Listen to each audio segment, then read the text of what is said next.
All right. Hey, team, how are you? So the case I'm going to talk today is the case of Blockbuster.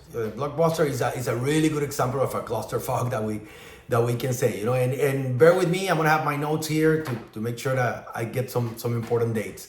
So as you know, Blockbuster was by far the leader on rental movies. Like when you think on Blockbuster, the brand, it was a synonymous of movie night.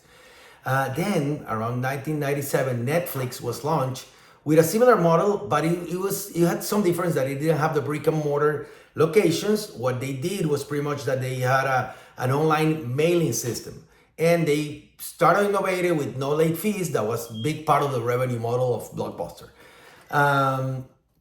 Then, interesting enough, in the around 2000s, Netflix started changing the model from the DVD rentals to actually streaming services, and start growing on that. And back then, Blockbuster completely ignored that was the new tendency or the new trend that renters were using, So Blockbuster actually realized that they were losing a lot of market and realized that the threat that Netflix had around in 2004 when they launched their streaming service as well, but it didn't have the traction. It didn't have the traction that they needed, like the traction that Netflix had as a leader, as a first mover in the category, and they really failed to recognize that change was happening. Because even though when they do it in 2004, they didn't put the strength that they needed on this to really capture the market that they needed to capture.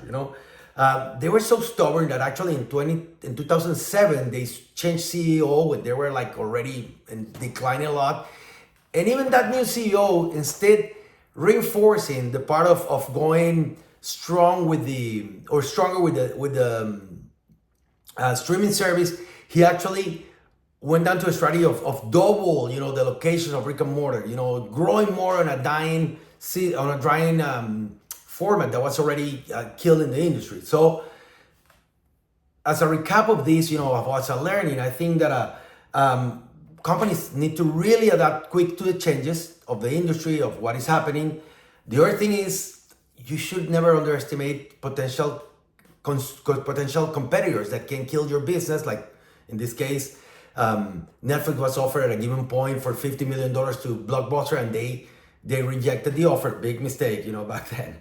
And they missed that opportunity, So really, I think this is a great case of how a company really scaled big, having all that number of stores, and then they failed. They failed to adapt. And I think that the main thing is that resistance to change, that resistance to keep believing on a model that might work for a given point, but if you don't evolve, if you don't change, that model will not really pay the dividends that you need. So that's it. Thank you.